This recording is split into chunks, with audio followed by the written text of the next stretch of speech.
ساتھ ہی رہیں۔ اللہ الرحمن الرحیم۔ ایک بہن نے کویسچن کیا کہ گھر میں جو ماسیاں ہوتی ہیں بعض اوقات ان کا اپنا گھر بھی ہوتا ہے اور تقریباً گھر کا ہر فرد کام بھی کر رہا ہوتا ہے، لیکن وہ پھر بھی زکوٰۃ کا مطالبہ کرتی ہیں، تو ان کو زکوٰۃ دینا کیسا ہے؟ دیکھیں، وہی جیسے ابھی میں نے گزارش کی کہ اس پہ غور و تفکر کرنا ہوگا۔ اپنا گھر تو کوئی راہ میں رکاوٹ نہیں ہے، وہ تو حاجت اصلیہ میں آتا ہے،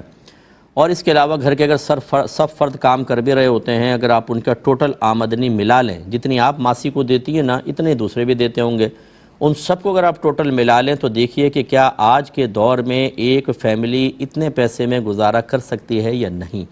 تو آپ کو آرام سے اندازہ ہو جائے گا۔ اور مجھے غالب گمان یہ ہے کہ ماسیوں کے پاس بیچاریوں کے پاس سیونگز نہیں ہوتی ہے، تو اس لیے اگر آپ کو یہ محسوس ہو کہ یہ شرعی فقیر ہیں، ان کے پاس اتنا مال نہیں ہے جو حاجت اصلیہ سے زیادہ ہو اور تقریباً 52.5 تولہ چاندی تک پہنچ جائے، جو تقریباً آج کل کے دور میں 1,28,000 1,30,000 تک یہ آگے پیچھے اماؤنٹ ہو سکتا ہے۔ اگر اتنا ان کے پاس حاجت اصلیہ کا مطلب ضروریات زندگی کا جو سامان ہے اس کے علاوہ اضافی اگر ایسا نہیں ہے تو بالکل آپ ان کو زکوٰۃ دے سکتی ہیں، لیکن یہ یاد رکھیں کہ زکوٰۃ دیں صرف اللہ کی رضا کی خاطر۔ یہ نہیں ہے کہ آپ نے زکوٰۃ دیا تو کہا آپ 1 گھنٹے زیادہ کام کرو، ہم نے تمہیں زکوٰۃ دی ہے، تو یہ تو آپ نے زکوٰۃ کے اوپر نفع لے لیا۔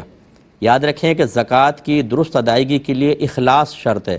اخلاص شرط کا مطلب یہ ہے کہ اس سے آپ کوئی ذاتی نفع نہیں لے سکتے اس پیسے سے، تو لہٰذا اب یہ کرنا کہ آپ پیسہ زکوٰۃ کا تو دیں اور اب یہ خواہش ہو کہ اب ذرا اچھی طرح رگڑ کے فرش کو صاف کرے، ڈسٹنگ زیادہ اچھی کرے، برتن زیادہ دھو کر جائے، تو اس کا مطلب ہے آپ تو زکوٰۃ کا بدلہ لے رہے ہیں، تو اس طرح پھر زکوٰۃ کی ادائیگی مشکوک ہوگی۔ میں نہیں کہوں گا کہ فرض ادا نہیں ہوگا، فرض ادا ہو جائے گا، لیکن بہرحال آپ کے لیے آخرت میں ہو سکتا ہے گرفت کے امکانات ہوں، تو زکوٰۃ کا معاملہ بالکل علیحدہ رکھ کر اگر دینا چاہیں تو دیں، باقی تنخواہ کے حساب سے ان سے کام لیں، اضافی زکوٰۃ دینے کی بنا پر اضافی کام نہیں لے سکتے ہیں۔